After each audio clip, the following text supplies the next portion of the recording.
सियासी गर्मा गर्मी, पाकिस्तान तहरीक इंसाफ का जलसा और हुकूमत की आइनी पैकेज की तैयारी, ये इसी हफ्ते बहुत सारी चीज़ें मतवक्को हैं, जिससे लगता यह है कि एक नया तनाव वाला सफ़र जो है सियासी मैदान के अंदर उसका आगाज़ हो जाएगा।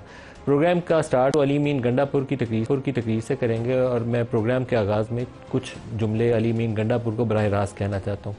उनको बहुत ज़्यादा शर्मिंदगी का एहसास होना चाहिए, उनको शर्म आनी चाहिए। जो लबो लहजा उन्होंने जर्नलिस्ट कम्युनिटी के लिए और ख़वातीन जर्नलिस्ट के लिए इस्तेमाल किया और मरीम नवाज़ के लिए भी जो किया, वो दुरुस्त नहीं है। किसी लीडर को जो चीफ़ मिनिस्टर है एक सूबे का, उसकी ये शान ही नहीं है उस मनसब के कि वो इस ज़बान में बात करे जिस ज़बान में अली मीन ने गुज़श्ता रोज़ जलसे के अंदर बात की। कोई ज़माना था ये यहाँ बनी गाला जाते हुए इनकी कार की डिग्गी से कुछ बॉटल्स पकड़ी गई थी, जिसको इन्होंने कहा था ये इसके अंदर शहद है, वो ब्लैक लेबल की बॉटल्स थी। तो वो हम लोग उस पर हंसते रहे थे कि ब्लैक लेबल हनी उनकी गाड़ी की डिग्गी से बरामद हो गया। तो आम तौर पर अगर कोई बंदा होशो हवास में है तो उसको ऐसे जुमलों का इस्तेमाल नहीं करना चाहिए और उनको शुक्रगुजार होना चाहिए ज़ाती तौर पर पाकिस्तानी मीडिया का, जो इतनी मुश्किल इन्वायरमेंट के अंदर पीटीआई को कवरेज देता रहा। जहाँ रियासत पाबंदी आयद करती थी कि इमरान खान का नाम टीवी पे नहीं आएगा, तो हम लोग इसी टीवी चैनल्स के ऊपर बैठ के ना सिर्फ उनकी ख़बरों को दिखाते रहें, कवर करते रहें, और बल्कि उनकी जो जेल के अंदर जर्नलिस्ट कम्युनिटी के साथ इंटरेक्शन होता है तोअत्तर के साथ, तकरीबन सभी चैनल, शायद ही कोई 2-4 एक्सेप्शन होगी, मुझे मालूम नहीं है। तो ये चीज़ वो है जिसके ऊपर पीटीआई को एज़ पार्टी शुक्रिया अदा करना चाहिए मीडिया का। ये अपने दौर के अंदर भी यही अल्फाज और यही जुमले बहुत सारी ख़वातीन जर्नलिस्ट और एंकर्स के लिए इस्तेमाल करते रहे। उस वक्त भी इनको शर्म नहीं थी आती और अब भी अली मीन को तो कम अज़ कम मेरे ख्याल में उस शर्मिंदगी का एहसास नहीं हुआ। किसी सियासी लीडर को गुरेज़ करना चाहिए ऐसी गुफ्तगू से। एक हमने पैकेज बनाया, अली मीन के बहुत सारे जुमले काबिल एतराज़ हैं, कुछ प्रोग्राम में आगे चल के दिखाऊंगा, क्योंकि अपनी तकरीर के अंदर इस कदर तवातर के साथ उन्होंने लफ्ज़ बेगैरत का इस्तेमाल किया। उसके अंदर सियासी जमातें भी आ जाती हैं, उसके अंदर इस्टेब्लिशमेंट भी आ जाती है, उसके अंदर हुकूमत भी आ जाती है। कोई शख्स जिसको उन्होंने बख्शा हो वो बोली जा रहे थे। पहले बल्कि आपको वही दिखा देता हूँ, प्रोड्यूसर साहब दिखाइएगा, उसको बीप कर दीजिए।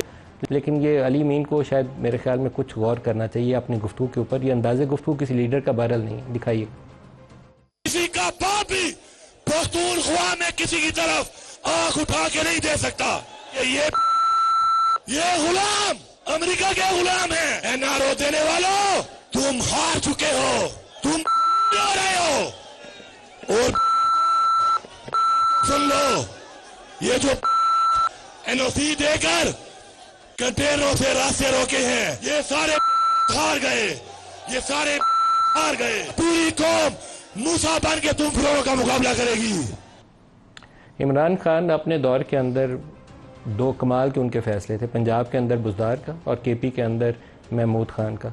शायद ये वो ट्रॉफ़ी अभी शायद उसको विनर जो कप मिलता है ना वर्ल्ड कप जीतने का, वो बुज़दार के हाथों इमरान खान को नहीं मिला था, अब अली मीन के हाथों वो कप मिल जाएगा।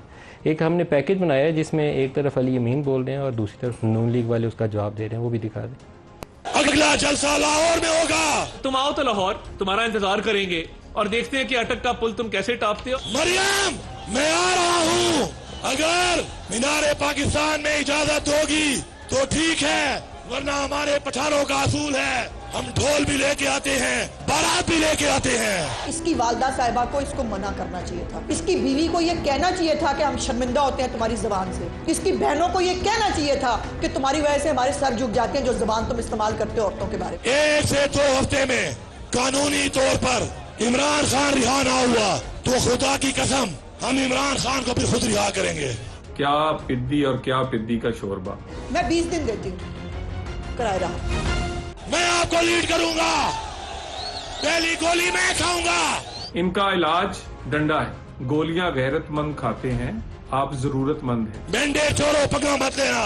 खुदा की कसम पंगा लिया तुम्हारा वो हाल करेंगे कि तुम्हें बांग्लादेश भूल जाएगा। इसको पंजाब पे लश्कर कशी करने का जो शौक आया है, करके देखे। पंजाब पुलिस के बारे में एक बात बड़ी मशहूर है कि नशइयों का नशा बड़ी जल्दी उतार देते हैं पंजाब पुलिस वाले। दमादम मस्त कलंदर के लिए तैयार हो जाओ। दिन में बड़के मारते हैं, रात में हमारे पांव पड़ते हैं। एक इनका बयान डीजीआईएसपीआर या फौज के लिए भी है, वो भी दिखा दें। डीजीआईएसपीआर साहब, मुंह ज़बानी कहने से कि तुम सियासत में हिस्सा नहीं लेते, हम कोई जानवर नहीं है। सियासत तो कर ही तुम रहे हो, किसी और को तो छोड़ नहीं रहे हो।